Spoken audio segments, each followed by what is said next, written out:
Hey,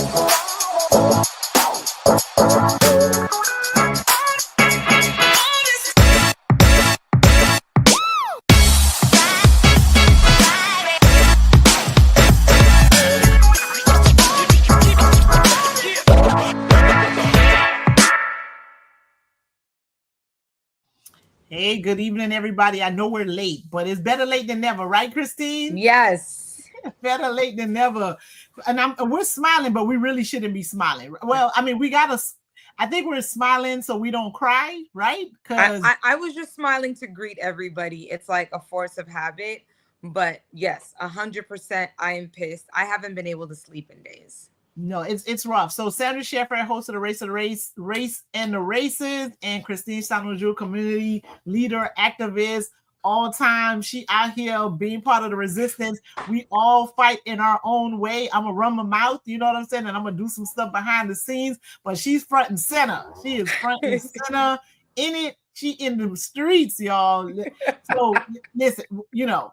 It's a whole bunch of people in the streets, right? Yes. It seems like the places in the streets where people are going is growing. Because I saw a list. I don't know if you sent it to me, but I saw a list where they're going into Baltimore, like different cities.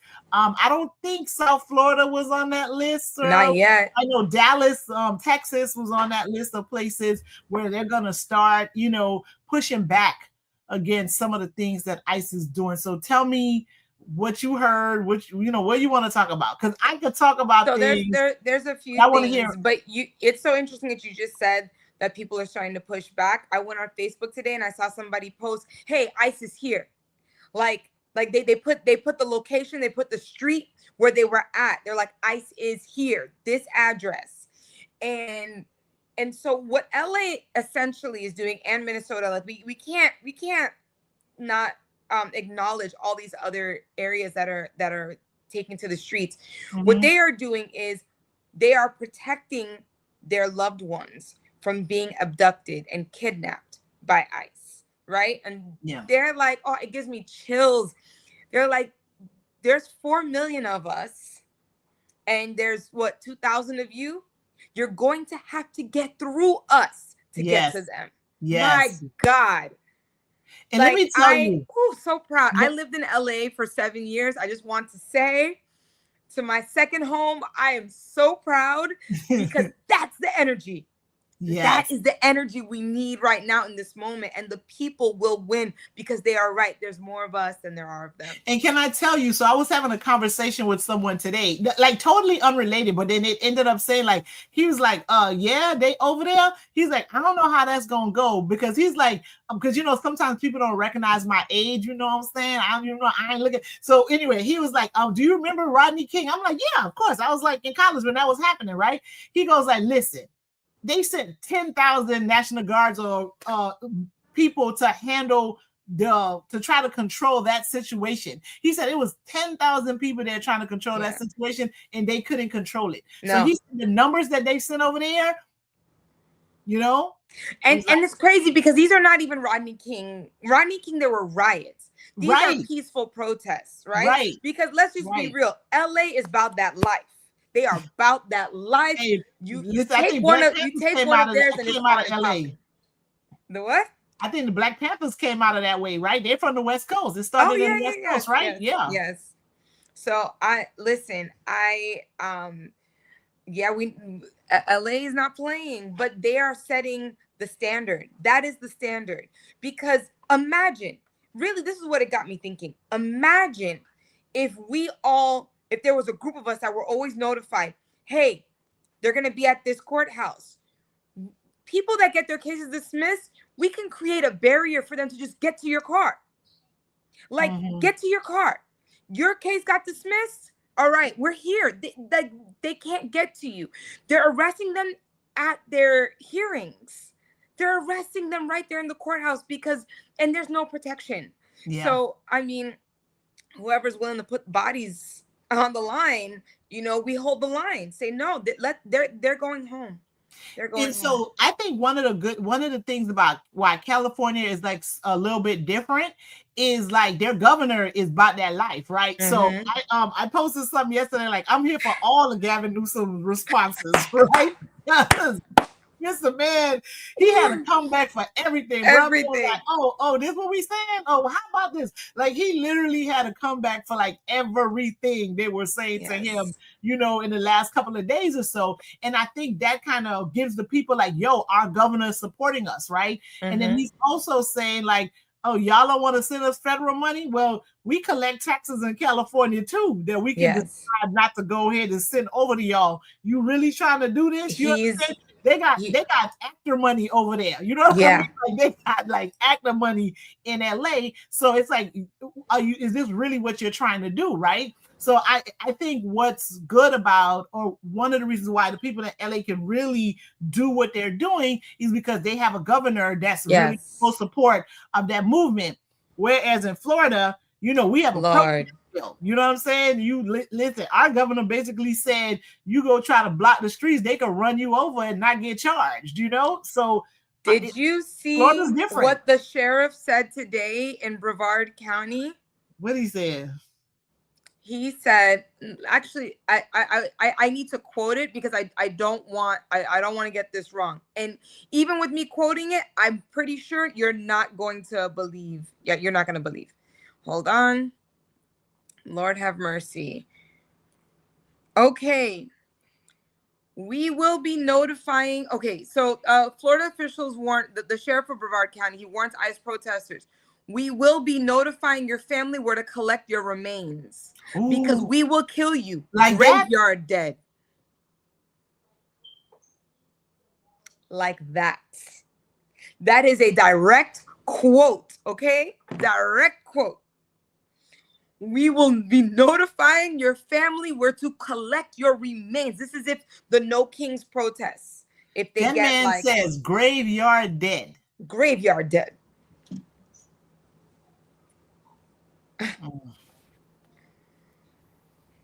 We live in a state where, you know, the governor, because remember, like Brevard has been in the news before. Remember, like during the 2020 when they was having all this protest, there was an incident, like I think it was in Buffalo, New York, or something like that, where the officers had knocked down this old man. Like they had knocked this old man down. Oh yeah, and everything, right?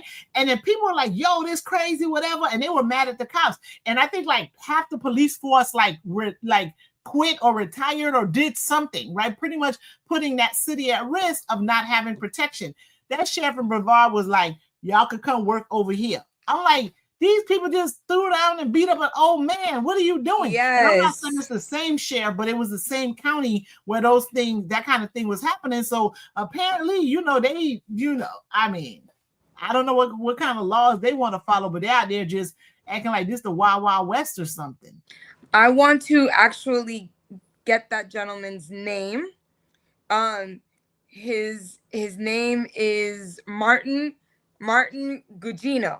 Martin Gugino. I had to get his name, right? Because that man that was knocked down in Buffalo, he supported my run for Congress. Oh, he supported my run for Congress. He would call me. We would have great conversations. And the last I spoke to him, he had cancer. But he, amazing man, amazing activist. He was not backing down. Yeah.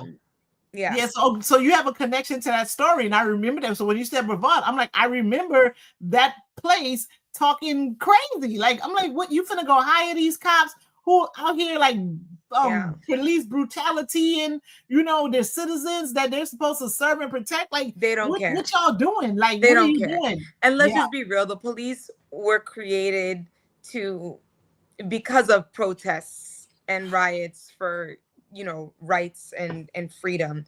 So this is actually right up their alley. They're like, oh, we're back to the reason why we were founded, you know, to stop these people from having their rights.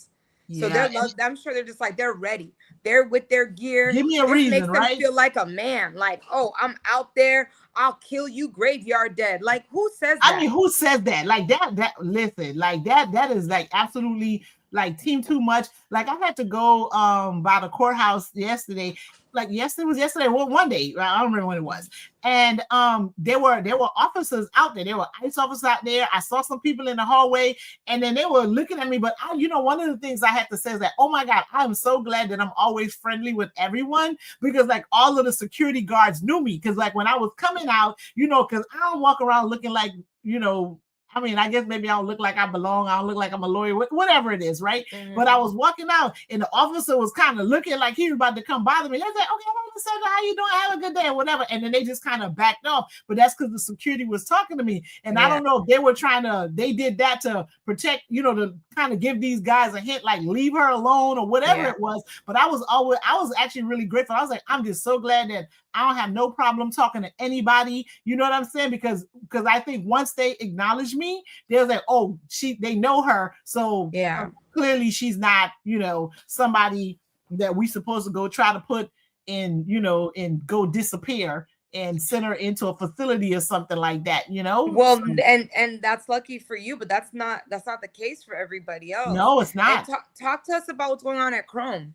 So I can't talk all about what's happening at Chrome, but what I'm telling you is like, we read and we heard, and we've also told you on this show that they're trying to get to arresting 3,000 people a day. And I'm telling you, they are doing it. Like they're getting people from the work site. I mean, you going in there with your work clothes on. Like that's how they're taking people in there with their work clothes on. And you can't tell me that all them people on that job site was a whole bunch of bad hombres that y'all got to do background checks on, and that's why they're in that facility. So I'm telling you, like that's what I can say is like they are this idea that they're trying to sell people this dream or this, it's a lie. They're telling you a lie when they're saying that they're only arresting criminals. That is not what's happening. They're absolutely lying. They arrested the leader of Latinos for Trump. Really? Yeah, but that's the guy that's in detention or whatever. He's going straight to Cuba, but apparently he says that he still supports Trump. Listen, what else he gonna say? You know what I'm saying? Like sometimes, people, they just gonna go down in flames with the foolishness or whatever. Seriously, you know how you just be like, I don't care if I'm dead wrong, I'm gonna still stand on that, and that's just one of those moments that you just standing on what you standing on, even though you know you wrong. And I know people like that in real life. Some people, they be like dead wrong, and they not going to admit it, and they gonna just keep up that energy with the foolishness, and that's all he's doing. That's all he's doing. But yes, I did see that. But for some reason, I thought they were saying that he was detained, but he actually had what in immigration court, you can have what they call relief. Like if there's a way for you to not get sent back, it's called relief. I thought I read something that they said he did have some sort of relief and he may get out. It wasn't like he was in one of those situations where he was going to actually get deported. I think he's just in deportation proceedings, but he may have some form of relief that he will be able to get out. But it's just because they're arresting everybody, right? Like they're arresting people in the airport who like would not normally get arrested. Like, yes, you can, right? Because there's this, I don't want to get into the weeds of like immigration law, but there's sometimes where there's certain charges that people have. Okay, I got to step back. Remember when we had our very first conversation and I said that people who have green cards, when you come in, like when you go to the airport and you're coming in, you're always asking for permission to come back to the United States because, and there's certain charges, if you have them, they're called charges of inadmissibility. Like if you have it, you're not allowed to come in. Well, they can decide that you can't come in because you have a charge that makes you inadmissible. Like misdemeanor marijuana possession is one of those charges, believe it or not. It's a charge of inadmissibility. Like they can't deport you from here for it, but they can tell you can't come in because of it, right? Wow. So usually, especially if it's a small amount, they have this thing that's called a personal use exception and all this kind of stuff. So usually they wouldn't detain those folks because it's kind of like one of those technical things that's like, who got time for this, right? Like we got fish to fry. We're not doing this, right? apparently they ain't got no bigger fish to fry no more, because they picking people up too. So if you got a misdemeanor marijuana possession and you're a green card holder, I don't recommend you travel outside the United States. Because if you travel there, they're not going to let you back in. Yeah, they'll detain you on your way back in and put you in proceedings. And even before, if they used to put you in proceedings, what they would do was they would parole you out, let you go out to court on a non-detained docket and all that kind of stuff. But now they're like, nope. And the reason why you're going to end up having to stay in custody is because when they do that, the judge is actually not even able to give you a bond because of the way you're going to enter. And the deportation officers have pretty much gotten, I don't know if it's officially or unofficially, mandate, just say, no, don't release anybody. Because if we were going to release them, we weren't going to hold them in the first place. So if you have some misdemeanor marijuana case, which is what they call a charge of inadmissibility, don't leave here. Figure it out, do your citizenship, become a citizen. But if you go, you're taking a risk that when you're coming back in, they can put you in detention. They're trying to get to 3,000 people a day. So you don't want to be that one. The fact that they have a quota is insane to me. And now no place to put them. Yeah, of course. And now Trump is sort of walking back a little bit of these policies. He came out with the tweet today saying that, quote him. Quote the tweet. Quote the tweet. You want me to quote it? Lord have mercy. This man. Okay, y'all. I just want to say. Oh, but didn't he get that had to be Truth Social, because I heard, didn't he get kicked off Twitter, or is he back on? Didn't he get kicked off X? Oh, he's been back on Twitter. Yeah. Oh, yeah. So no. I thought Elon, when him and Elon were going back and forth, Elon had shut down his X account. Stop. I didn't know that. Yes, he shut down his X account. That when they was having whatever going back and forth. Give me a break. No, for real. For real. He had shut his X account down. I don't know if he's back on. So you sure that's not a Truth Social post? Okay, so how can I tell? It looks like Twitter or X, whatever. It looks like X. Okay. So plus, maybe he Elon and him, Elon tried to apologize the other day. He's like, I didn't mean some of the things that I said. He meant everything he said. he meant every single word of what he said. Okay. I'm just thinking about this. This cannot be real. This cannot be 2025, and this is what we're dealing with. This should not be America. This should not be America. No, this should not be America. No. Okay, I'm reading straight from Real Donald Trump. Our great farmers and people in the hotel and leisure business have been stating that our very aggressive policy on immigration is taking very good long-time workers away from them, with these jobs being almost impossible to replace. Let me stop right there. Of course, they're impossible to replace, because our migrants do a lot of the hard work that many of us will not do. At all. But anyway. I have a brother that worked on a roof for 45 minutes. He walked off the people's roof job. He's like, what? I mean, they're great. Anyways, in many cases, the criminals allowed into our country by the very stupid Biden open borders policy are applying for those jobs. This is not good. We must protect our farmers, but get the criminals out of the USA. Changes are coming. What? But they were arresting people just yesterday that ended up in a facility with their work clothes on. What are you talking about? He's getting, I'm almost positive he's getting phone calls from a lot of these business owners, and they're like, well, what are you doing? You're taking our good workers, right? So now he has to kind of walk it back to make it seem like he's going to do something great for these business owners. But he has to also consult with the people that are really running this show, like Stephen Miller, and say, okay, can we leave some of these They seem but to be he needs to working talk to very these hard. governors too. He needs to talk to the governors too, because you remember, I think this had to be in 23 when DeSantis was starting with all of Florida having their own immigration policies and stuff like that, and people were like, "I'm out of here," right? People stood out, and those laws went into effect, I think July 1st, 2023, or something like that. SB 1718, whatever that that thing was. Yeah, I think it was 23 when all of that was happening. People were leaving Florida then. So even if the federal government decide like we're going to slow down enforcement, you have states like Florida and Texas that thinks they're the federal government too with their own immigration policies, because Florida is like, you can't come into the state if you don't have no documents. You can't drive in a state with an out-of-state driver's license. You can't drive in a state with a foreign driver's license, even if you came here on a visitor visa and like you like, yo, I'm just here for like a couple of days. Like, I'm not trying to stay. What are you doing? Because I think there was this story, and I don't know if you said it, but where this woman was on vacation in New York and they arrested her and left her 12-year-old out there. They left her 12-year-old. Yes.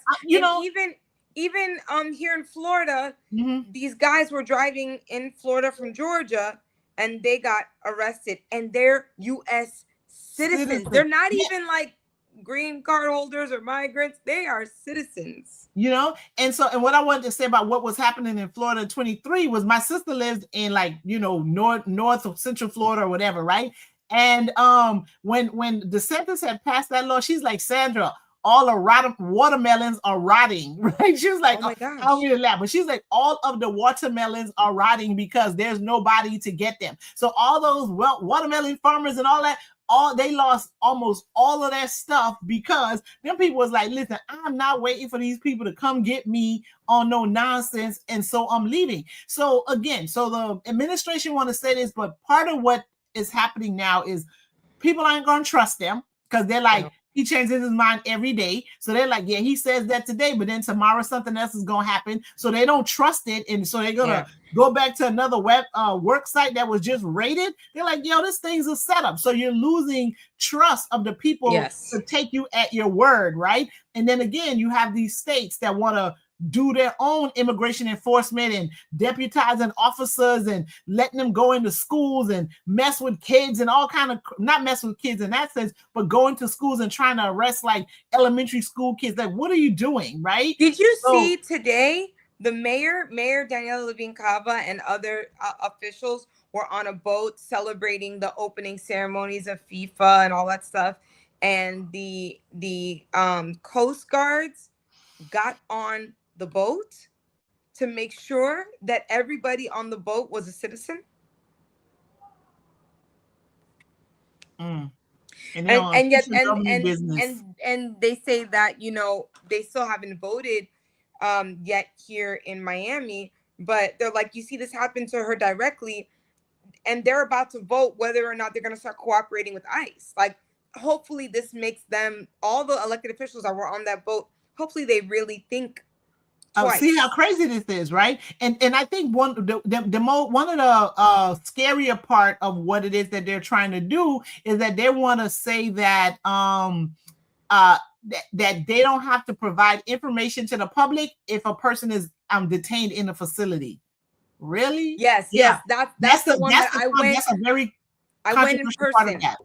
I went in person for that vote, and they didn't meet quorum, so they ended up not having their commission meeting. So yes, that is a really, really big one. Everyone deserves to know where people are. Like, you come home and you see that your family member has been taken, you should know where they are, where they went to. And you should be able to call the hospitals, the jails, and all these places to find out if they're there. But and then you don't know, like, it's just cruel, man. It's just cruel. This reminds me of slavery. I'm sorry. This reminds me of slavery. People are being abducted. You don't know where they went. You don't know which boat they went on. You don't know where they're being shipped to, where they got dropped off at. Like, this is crazy. Yeah, no, it's I'm like, I just keep saying, like, man, we're better than this, y'all. Like, come on, we gotta be better than this. Because I mean, I don't know. I think we're better than this, but then I'm just like, I don't know which one of us is better. I'm just seeing a lot of people that are so hateful. I just didn't realize it. I really, honest to God, didn't think there were that many evil people in this country. Yeah, Belinda, and she does, like, she deals with trauma. She's like a mental health counselor. I know she does like a therapist in the community, and she said the mayor's vote unbelievable, right? Yeah.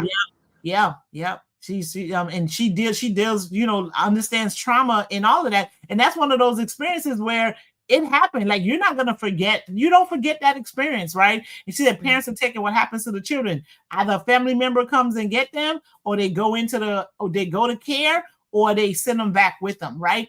So you go to the Florida Rising, it'll show you the boat. This is the boat that they were on. If you go to Florida Rising on Instagram, it shows you the boat that they were on, and they were there with Telemundo execs and FIFA officials. Crazy. So now I have a serious question. Okay, because this is going around the Coast Guard on the mayor's boat, on the Miami mayor's boat. All right. It said, if we are better than this, why is it happening? Yeah, people are traumatized. I just want, so if we're better than this, what I'm gonna say is, like, I want to believe that we're better than this. Okay. Then. Like, how about I put it that way, right? I want to believe that we're better. I'm with you. Yeah. I'm with you on that. Yeah. So serious question. There's a lot of talk, and you can see it like all over the internet, of Black people saying this isn't our fight. For me, as a child of immigrants, like Black immigrants, this is our fight. But how do you feel about that? So I kind of get it, right? Like, I kind of get it, so I kind of get it. And for me, resist how you can resist, right? Because even like during 2020, as much as I was like, talking and stuff like that, I didn't go to not one protest. I did not go. That was not my jam. First of all, it was during COVID. I'm like, what? I can't get COVID. I'm overweight and I got pre-existing health conditions. I ain't trying to die being out here, right? So it was not my thing. So going out there protesting, that was just not my ministry, right? But I would come, I'll talk, I'll support, I'll do all that stuff, but I was not going in the front lines, right? So I can't tell somebody go do something that they don't think their ministry is, right? Now, to completely check out, I don't know about that. So I think you have to do something. At least make sure you continue to vote, support good people that are running for office. You know what I mean? Like, again, if you don't want to go out there and protest, fine, but don't tell me you about to do nothing, right? Like, I don't want to hear that. I want to hear that you're going to still vote. You're going to talk to people and get them to vote. You're going to, stay informed. So you'll, pay attention to certain podcasts, so you'll have information, so you can have like, conversations with folks and explain certain things, and at least tell somebody, like, this ain't it. You know what I mean? Like, they are violating the Constitution, and so you think that doing their job. So I say all that to say this. Even when people say that this is not their fight and they're not involved, I think they're still engaged in some way, right? Even if it's just reposting something that someone said that's educating the folks in their friend group or educating their relatives or something like that. So there's some level of engagement. Now, I think what that translates into, like, we're not going on the streets. And okay. I can understand, you know what I mean? Like, and I can understand that, because, like I said, I didn't go outside not one time to not know one protest during 2020, and I was all up in it. And listen, and I was affected, man. When I'm telling you, I was affected. I was in tears. But I think what was good for me was that I was an educator at the time, so I was able to talk to young folks, create space for them to have conversations about that, acknowledging and letting them know that their feelings were valid and all that kind of stuff, right? So so to me, I think my ministry was just a little bit different, right? And so one of the other things, and this is probably not a popular opinion, or maybe I shouldn't say it, I think part of the reason why Black folks are like, this is not my fight, is because Black folks have always been on the front line of almost of everything, right? And when their life and all of this is under attack, it's like, where y'all at, right? Like, where y'all at? Where are the people who are here fighting for us too when we need some sort of help? Like, the fact that the George Floyd bill wasn't passed, the fact that they were stripping civil rights and no one was there to fight for them. I can see why. I'm sorry. I don't agree, because when with George Floyd, there were so many white people and Spanish people out in the streets.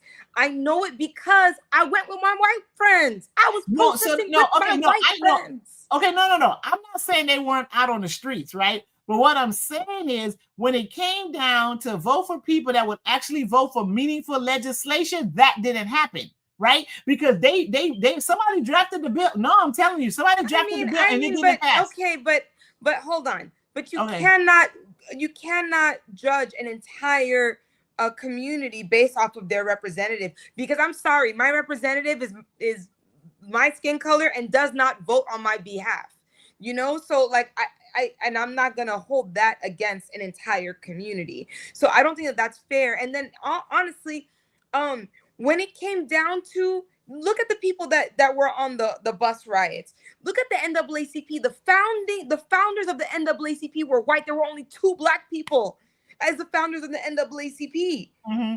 So, okay. All right. So I'm not gonna all right, because I have sometimes I think I might have some unpopular opinions about stuff, right? But okay, so this is what I want to say about that. And I'm not saying that there weren't allies and that they weren't people like protesting, right?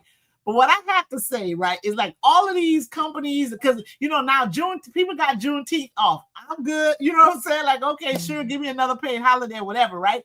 But that ain't what nobody was asking for, right? They sing the Black National Anthem at the NFL game, either in the beginning or halftime or something like that. Ain't nobody asked y'all for that.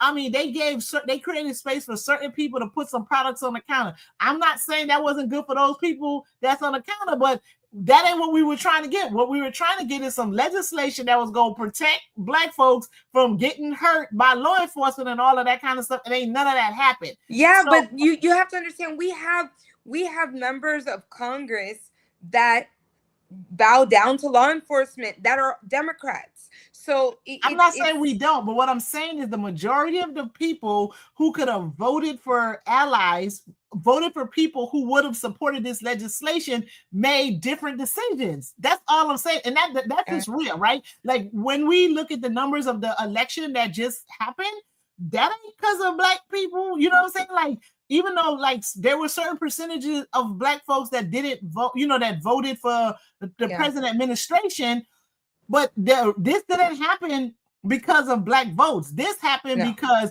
a lot of other communities that could have made some different decisions chose not to make it, and sending a whole bunch of these Republicans back to Congress, knowing that they were absolutely ridiculous people and they shouldn't have gotten their jobs again anyway, right? So again, and I'm not the allies.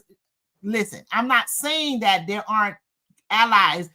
However, oftentimes when they out here protesting with us in the front line, I actually would prefer they go have a conversation with grandpa, they auntie, they mamas, they brother, they sister. That would be a more effective thing to do for me. That would be more effective for me than for you to be standing outside with me. That's what I need you to go talk to your cousin who keeps talking about they're a single issue voter.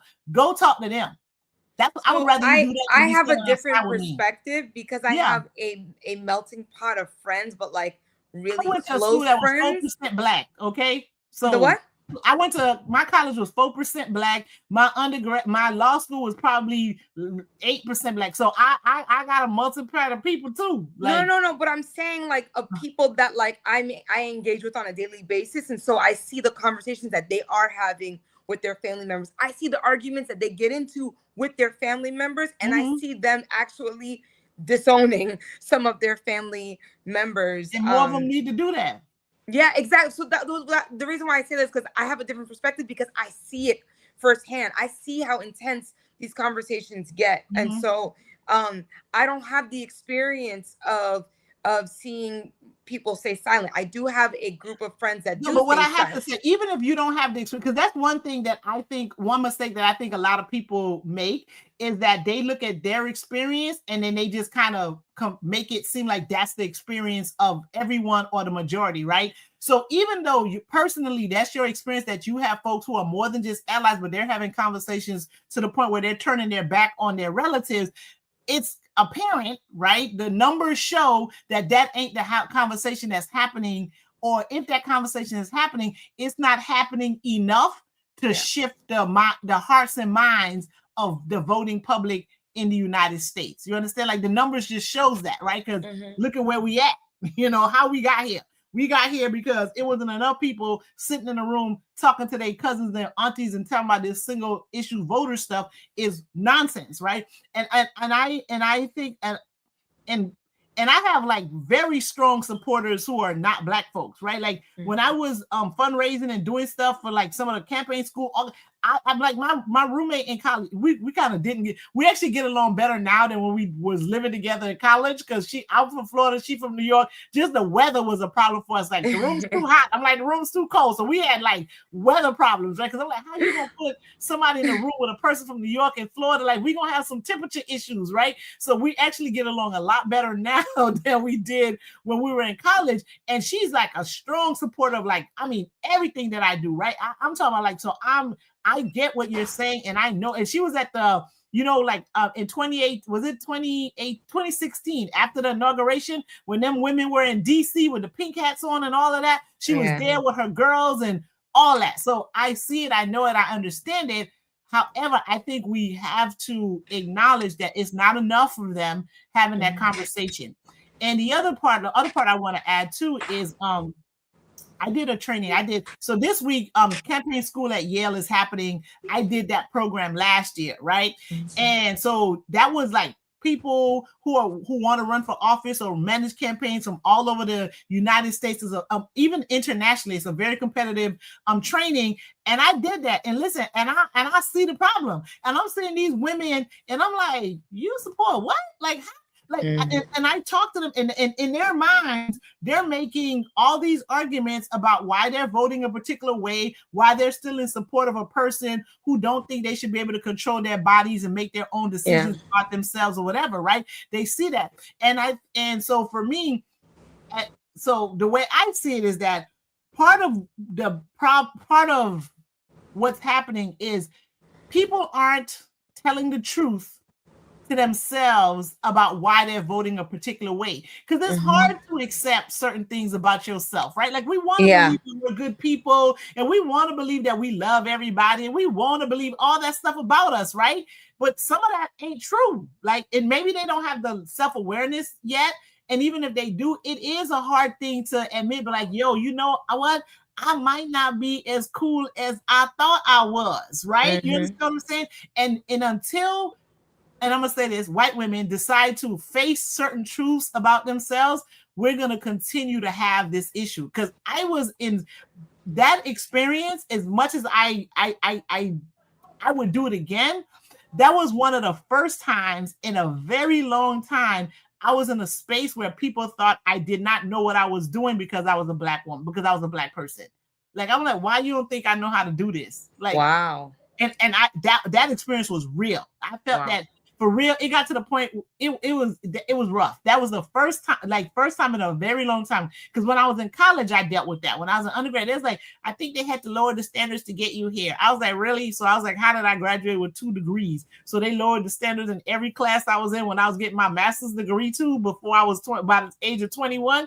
That's what you trying to tell me they were doing? So I had that conversation, but that was in college. And I'm in this training program, and they were just looking at me like, and when I presented, I was probably one of the best presenters there. And they're like, oh my God, I didn't know you know how to do that. I was like, I've been a lawyer for 25 years. All I do is talk trash. What do you mean? Like, I can talk, right? And they were just, So I and that's it. Well, you definitely gave me some inspiration. And you can't tell those folks that they're not, allies, or they're not supporters, and they're not for the cause. Like, they really believe they are, but at the same time, they may, they're surprised that I could do certain things. So our last conversation that we had, we were talking about the plan, right? Because this is out of hand. This is out of control, and we need to stop this, right? So why did I think FIFA started was next year? Is it this year? Well, like, what's happening now? It's now? Yeah, I think it's the opening of it, but it's not. Oh, like the people, like some of the happen until next year. It's like 2026. So I guess some of there's playing leading up to who's gonna qualify and all that kind of stuff. Is that what it is? Okay. Well, I need the international community to be like, we're not supporting none of this until this man. Yeah, nobody should come this weekend. It should be a serious boycott. Yeah. And the Olympics in LA. They boycotted the Olympics before because remember, so this was either 1980 or 1984 that the Olympics were in LA, right? So this was during the Soviet Union, like when Russia was still a thing, right? When the Soviet Union was still a thing. So America boycotted it one year because it was in the Soviet Union. And then the next time the Soviet Union, whoever boycotted because it was in the United States. So it's not unprecedented that countries will boycott the Olympics because of the politics of a nation, right? Yeah. So because of the politics of our nation, that might be something that some of these places may need to do. Like, why would Chad and the Republic of Congo? Because they said, oh, we're not giving nobody any visas, but the athletes could come. Why would you do that? Yeah. Why would you come as an athlete if your mama can't come with you or your wife can't come with you because they're not athletes? Why would you do this? You know? So this may be something. And then, you know, the list is growing and then maybe more countries added. Like, why would you support this? And you know, athletes in history have been known to take a stand. Oh yeah, 1968. Yeah. So I think that it's time again, in a big way. Yeah. Taking money away from Miami. Taking money from anywhere in the United States. That's all they worry about. Because when people, you know, Target made, but I think Target's been kind of holding on to their nonsense. Boy, they just like, we don't care. We gonna just go broke. You know, I'm like, that's like they just like the Latinos for Trump. Like, what? They got that energy. Target, like, I don't care. We just gonna go broke. You know, gonna go for it. Like, y'all don't realize that people ain't coming back. People gonna start buying their $15 outfits from Shein. Because at this point, we're in a habit.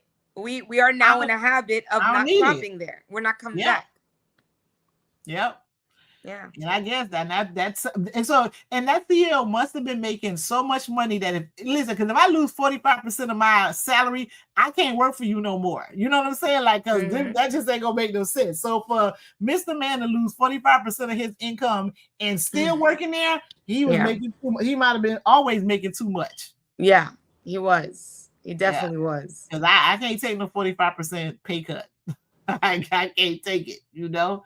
So. And I see that you've sort of been working the scenes. Are there any candidates that we should be looking out for 2026 that we should start trying to figure out how to support? So I don't know this person well enough, so I can't be out here, you know, telling go vote for Richard or nothing like that because I don't know him like that. But I do know that there's a young Democrat who he's involved in a mentoring program that my son is in. And I actually didn't even know he was there because he's not an African-American male. And one of the reasons why I had my son in the mentoring program, because I want him exposed to more African-American men, right? But yeah, he's running against Salazar. And I was like, why you ain't running against, you know, Diaz-Balart and Jimenez or whatever? And he actually said that from all the numbers, they're saying that Salazar is the easier person to beat out of those three. That's what he said. He's like, did I not tell you? But I'm like, Jimenez, like, but Murchison Powell won that district that Jimenez is in. But you have to understand there's been redistricting lines and all of that. But go ahead. There's been redistricting. Not only that, more people are moving into that area because, you know, they're running out of housing everywhere else. So, no, like the area is changing. It's changing. That's why I told you. Okay. So even say that's true, right? Like, listen, people, y'all can't tell me y'all like the smoke that y'all getting right now, right? This is not no flavored smoked turkey that's happening right now. This is not that good roasted pig that you get on December 24th. This is some funky smoke, like they smoking up caca, right? So you can't tell me that you want to continue this. You have people who won't have a town hall with you, who won't come talk to you, but they got the nerves to go and show up and vote against and cut Medicaid, Medicare, and all of that kind of stuff. That's who you want representing you. Like, even if you weren't impacted or affected before, very few people could tell me that some of the decisions that have been made since January 20th ain't bother their life in some way, form, fashion, some way, form or fashion. I don't know how many people can say that I'm still good. You know what I'm saying? Ain't none of this bothering me. I mean, but the question is it enough? Does it bother them enough to beat Jimenez? Does it bother them enough to beat Diaz-Balart? I don't necessarily know that. I remember I ran against Diaz-Balart, and a good majority of the like Collier County, these are all well-off families. They're not really directly affected. Listen, when that grass starts growing, because you know, Manuel can't come and cut it for you, it's gonna be a problem. Like when that Immokalee is going to be devastated, and Immokalee is part of Mario Diaz-Balart's district. Immokalee is all migrants and farms, and that is Immokalee. So you know he's definitely gonna lose votes there because people are not gonna support him. You know, like, and this is so I think so. This is why. So remember, one of the other things I said actually either the last show or the show before is that they need to get primary, right? So even if a Democrat can't beat them, another Republican should run against them. Because because maybe those people are like, listen, I'm diehard Republican. I can't vote blue. I don't care what you say. What needs to happen is some Republican that got some sense needs to go ahead and primary those guys and just kind of end this reign of terror that we've been having to deal with. Do you think that in this case an independent could win? Well, so one of the reasons why I might say it may be hard for an independent to win in Miami-Dade right now, because Miami-Dade's kind of so red still that just register as Republican. So I went to college in Chicago, right? So in Chicago, they had like black Republicans. Them people wasn't Republicans for real. They were just Republicans because you couldn't win as a Democrat. You know what I mean? Like you just was not gonna win. Like if you were like if it was, and it was probably like two folks real popular. All the black people like them, but the black people gonna vote for the Democrat that was already there. So the other one who wanted to get him out of office would register as a Republican, run against them, and win as a Republican, and all their politics were Democratic politics. Like, listen, I'm not gonna lie, I'm all about that strategy. I think it's great. I think it's a great strategy, but this is the thing: the laws have changed. So if you are considering this, it's too late. You have to do it already. You got to do it a year in advance. You have to do it a year before qualifying. Qualifying's in April. You had to have done it. You had to have been registered by April. Right. That's why Pizzo became an independent, because he had to, because he wants to run for governor and he had to register before then. Right. Yes. So yes, I definitely understand that. So, but what I'm saying is that there still should be some Republican in the Miami-Dade Republican Party, you know, that could run against these people. And I'm telling you, like, Democrats will send you checks, like, for real, because they out here supporting David Jolly to be the governor of Florida. And that man was a Democrat for 5 days, like, before they went and had a whole town hall meeting for him. So go ahead, Republicans, don't be scared, run against them dudes. If I hear that you got decent stuff going on, I might, go canvas for you one day. No, I mean that canvassing, that's your ministry. I'll canvas. Oh, I did that. I did that. That I've done. I did that. It was a couple times it got a little scary, but I did that. I canvassed. I did do that. And I did it I think I did that during the pandemic too. Like I did, because it was one guy, and that was because he had an opponent, and I was like, oh hell no, right? Like I was like, hell nah. And I was like, listen, bro, tell me where you want me to go. And I canvassed for him because she could not win. I don't know. That lady was. I think that we also need to engage the younger voters. Like this is their time. They need to rise up. They can't sit this one out. So talking about younger voters, David Hogg is no longer the vice chair. Right, the vice chair of the DNC. They were able to get it set up where they can have another election, and he decided not to run again. What do you think about that? I think that was really noble of him. I'm obviously, I think that he should have kept his seat, but I think it was noble of him because He's like, this is too much of a distraction. And that leaked audio showed that it was distraction. The leaked audio of the president, Ken Martin, the chair, the actual chair. The chair, saying that, you know, you're taking away from the work that I really should be doing. And so I think that David probably, you know, took that into consideration and said, you know what, I'm not going to stop the work that I'm doing, but I get it. Like, this is a distraction. I'm out. But do you agree with him that he should be raising money to support Democrats that's running against Democrats, long-term Democrats? Hold on. Oh, you're just trying to get me on record because you already know my answer. You're just trying to get me on record. Absolutely. Are you kidding me? That dude was like, and for me, it's not even older Democrats. There are young Democrats that are in South Florida that are representing Fort Lauderdale, you know, that I think need to go. Yeah. Because he votes like a Republican anyway. So I'm just like, these young people not playing with. I was like, these young people not playing with y'all. No. So my generation, like my age group, we were being respectful and deferring to our elders or whatever. They're like, okay, y'all keep doing that, and we about to come out here and unseat everybody, and because you gonna he's lose right. your turn. Okay, imagine this. Imagine a Democratic Party that says, you know what? We are switching everything up.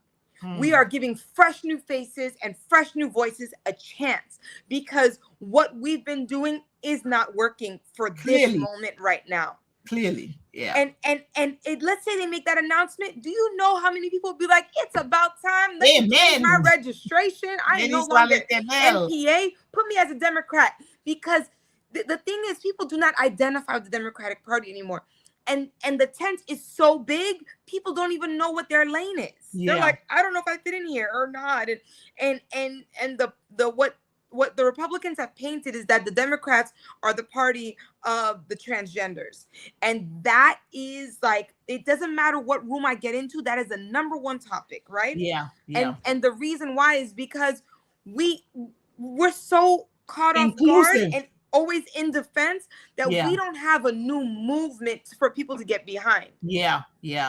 And you know, and the Democrats are, because one of the people that I spoke to that wants to run, and I was like, yeah, you got to take a stance on the immigration, and they don't want to. Them still don't really want to take a position. Yes, I'm telling you, I asked them about that. I'm like, no, people should really be speaking out. He said, well, I don't know how that's gonna go over in Miami-Dade.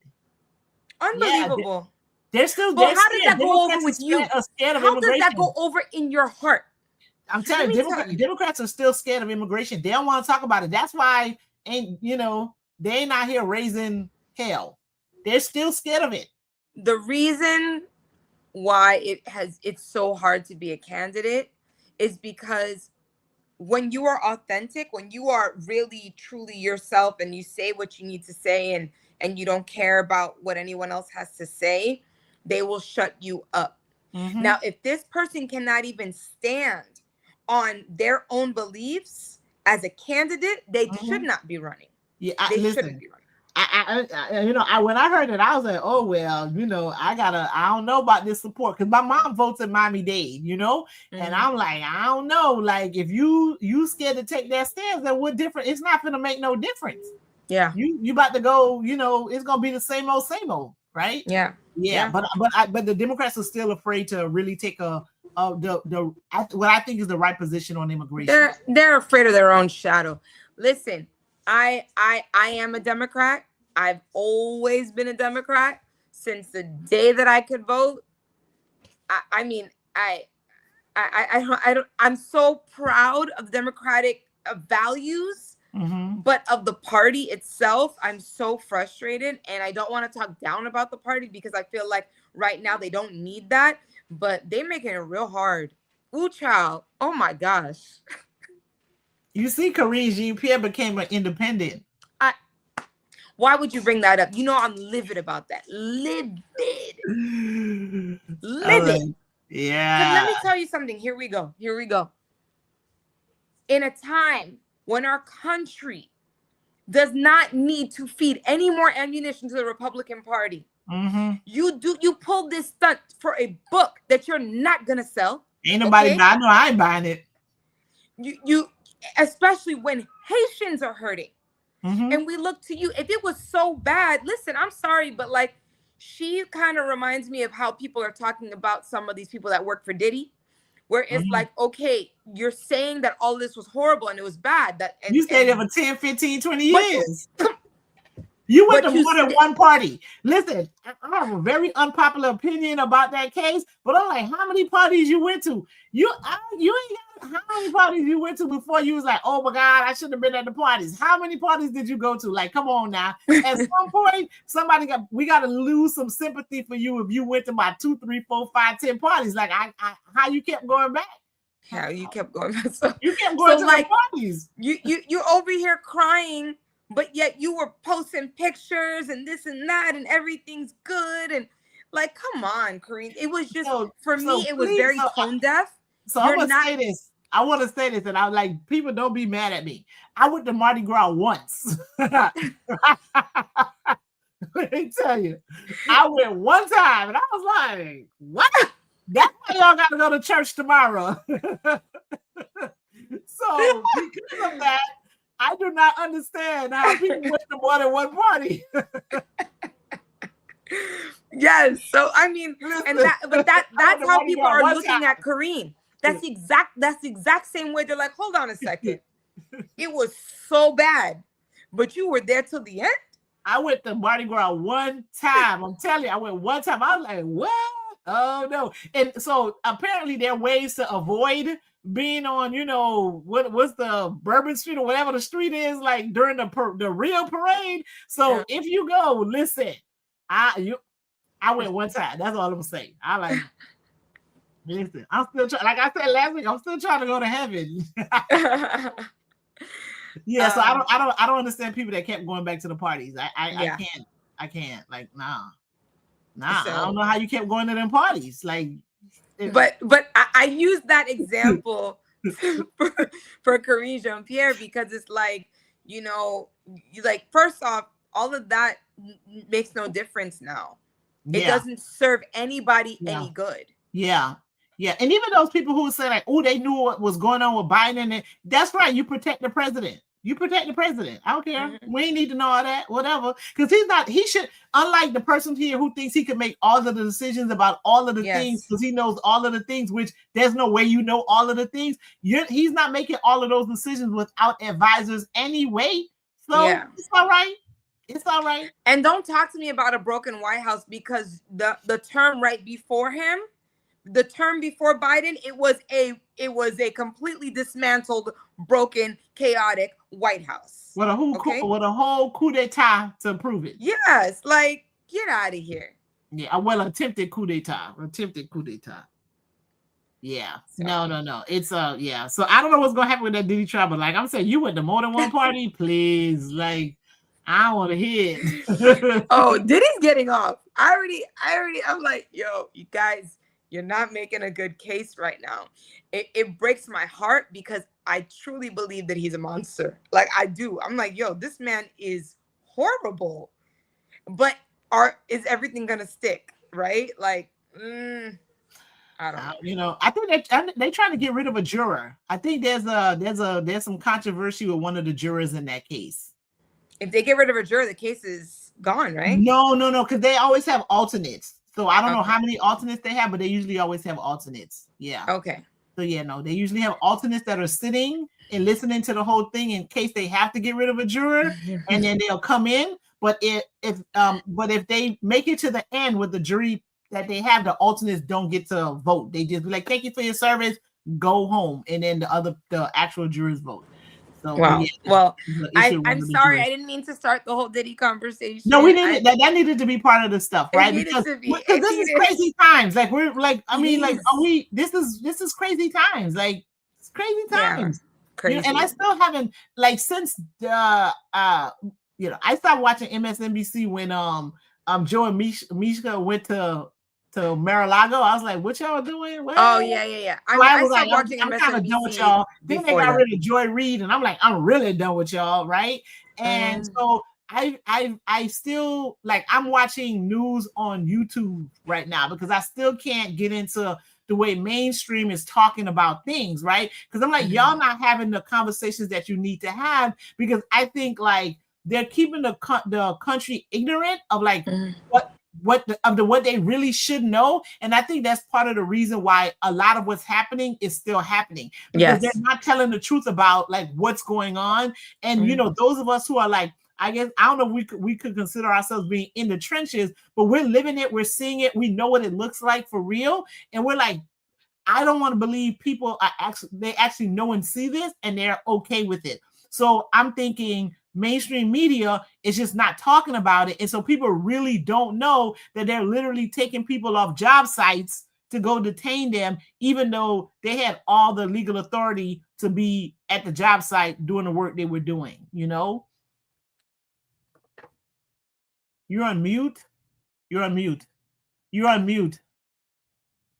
Sorry, yes, my kids are being loud. Yes. It's like the summer and they don't care about a bedtime. So I think that you inspired me. This conversation inspired me. I do these daily lives, but I want them to go in a different direction starting on Monday. I'm like, I want my lives to go in a different direction. And so you just inspired me of the direction that I'm gonna take my lives. Oh, okay. Well, that's what we're gonna do. We like Queens uplifting Queens, right? We're gonna all do that. You know, I don't know how, and we're gonna leave that. That'll be the cliffhanger for the live that's happening on Monday, and then you'll talk about how that what that inspiration was like or whatever. But I'm glad that we're able to do that, and I'm glad you guys. You know, I'm glad that we made this decision, and y'all reached out to me. You and Naomi reached out to me so we could do the Thursday episodes talking about, you know, some of the immigration stuff because it was just so stunning and astonishing what was going on. It's like what is happening, right? So I truly appreciate that, and I'm glad you were willing to come on late. And so part of why we were late today, at least on my end, is that I'm doing an unhoused event on Saturday, and one of the young ladies came to help me pack, you know, the bags. I'm trying to give out 100 bags of like toiletries on Saturday. And so we're going to do that. So that's going to be my form of resistance to the parade that's happening or whatever, you know, whatever happening over there. So I'll be out here giving out things to the unhoused community on Saturday. So she came to help me pack, and I was like, I got to take this help, you know. And that's awesome. I'm so excited for you. I will be in DC at the No Kings protest. I want to be in DC. I know they have protests everywhere, but I'm going to DC. I want to witness the military parade, and then I want to yes, I want to say this was a military parade, and let me march my way over to the No Kings protest. But I'm excited. I love being in it. Oh, so can I tell you though what I heard is apparently there's some advertisement for some seat fillers. So when the photos of the, you know, parade comes, it looks like there was a whole crowd. So they gonna feed you and give you a little something if you get over there and take up space. Okay. Listen, first off, I would never take their food. They will poison me. No. That's not nah. Come on, now. Ain't nobody telling you to go take that job. But you know, that's an offer that's being made for the supporters. But if I was them, I wouldn't trust that because apparently the last time y'all went to that inauguration, y'all had to leave your purses outside. And I think you got like some box lunch or something. So if you want to take them chances and spend your money to leave Oklahoma to go to DC for that, then hey, but I know that they're advertisement for their hiring. So I was actually in DC January 5th, the day before January 6th. Wow. And the day before, they were warning everybody. It was all over the radio. They were telling everyone to avoid these streets, that it was like they knew. They're like, it's going to be really wild. And I left the night before January 6th. Wow, good for you, right? Yeah, like, I don't want to. I don't want to be a part of. Yeah, good. Like I didn't even know January 6th happened until because I was teaching a class because that was like I think I was still we were still remote because that was like right after COVID, like 2021, right? So I was remote for a year and I'm in class or whatever. And then the first image I saw was the people climbing on the side of the building, and I thought it was fake. I was, you know how they do, like I was like, oh, like why they got the? They was like, no, that's not fake, that's real. I'm like, wait, what? It was like some Sonic fake, something like that. And that was the first image I saw, and I couldn't believe it. I couldn't believe that happened. I was like, in America. Yeah. But I keep being stunned by America.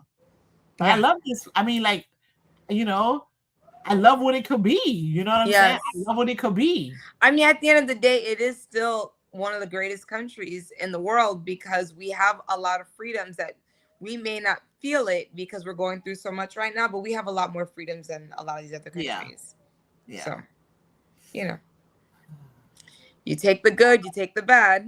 It's supposed to be a short episode today, but then we got into it. But we talked about it. There's a lot of stuff happening. The people are, you know, starting to resist and say, "Listen, this is crazy," and it is, man. It is. I'm telling y'all, it is. They are not picking up only bad hombres. No. And most of the people they're picking up are not bad hombres. These are hardworking folks that's trying to take care of their kids, that are probably going to end up in care. You know what I mean? That's supporting their wives, because there's a lot of men getting picked up. Women are too, but it's mostly men that are getting picked up. They're separating these families. I'm telling you, it's not a whole bunch of bad hombres that are getting picked up, and they're telling you like, oh no, it's this criminal. And I'm not saying some of them are not, but I'm telling you, man, I'm telling you, it is it's hard working folks that are getting caught up for them to get to this 3,000 number, because it ain't no 3,000 bad hombres to be picked up every day in the United States. The numbers just that those are not the numbers. Those are not the numbers. You know. All right. Well, so, I mean, next Thursday is Juneteenth.